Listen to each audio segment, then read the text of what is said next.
د پاکستان پوځ حکومت او پولیسو ته د منظورپشتین تازه پیغام او پښتنو ته پیغور وایي پنجابیان ستاسو پر ضد یو ځای شوي خو تاسو لا هم په ډلو ویشل شوي یاست. جزئیات همدلته وګورئ او چینل هم سبسکرایب کړئ.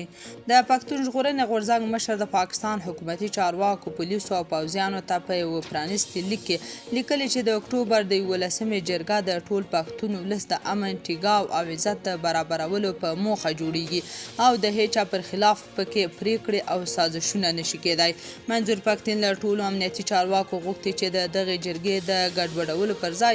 د هغې د امنیت خوندي کولو لپاره کار وکړي. په دغه پرانیستي لیک کې راغلي په دغه جرګه کې چې د اکتوبر په 11مه جوړېدونکې ده د ټولو سیمه ییزو سازمانونو سیاسي ګوندونو مشران قومي مخاور سپین ږیري د ځوانانو استازي او د پښتون قوم ټول هغه مخکښ خلک پکې برخه اخلي چې دا مهال په سیمو کې د جګړې اورونه بل دي. منظورپشتین په دغه سرخلاصي لیک کې د پښتنو د جرګې عظمت ته اشاره کړې او هغه د اساسي قانون په څیر با ارزښته بللې ده. نوموړي په تیرو ورځو کې د جرګې په سمبالونکو د پولیسو لخوا شوو بریدونو ته په اشارې سره ویلي هر پښتون د جرګې په برم او عزت ښه خبر دی او هر پښتون ته له ماشومتوبه د جرګې د عزت او فیصلو په اړه پوهاوی ورکړل شوی خو هغوی چې د دغې سترې جرګې برم ته په سپکه سترګه ګوري او د بل په اشاره د هغې د ګډوډولو هڅه کوي د هغوی پښتون او پښتونواله هم تر شک او پوښتنې لاندې راځي. ښاغلي پښتون د جرګې ګډوډول د هغو نیابتي او د هغه په خبره ډالري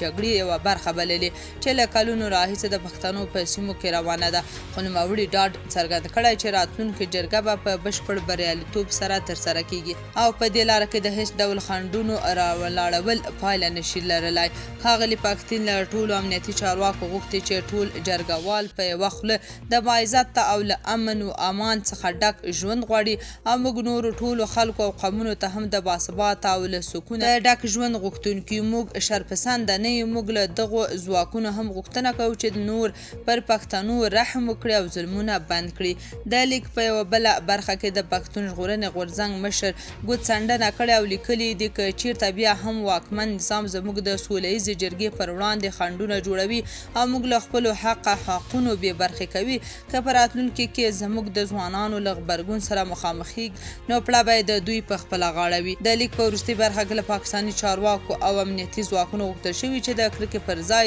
د مینې لار غوره کړي. نوموړي په ټولو پښتنو پولیسو غږ کړی چې نن سبا پنجابي مشران له دوی سره په ښکاره دښمني کوي خو دوی ته په کار ده چې د خپل قوم په خوا کې ودرېږي. تاسو په دې اړه څه نظر لرئ؟ کومنټ کې شریک او چینل هم سبسکرایب کړئ.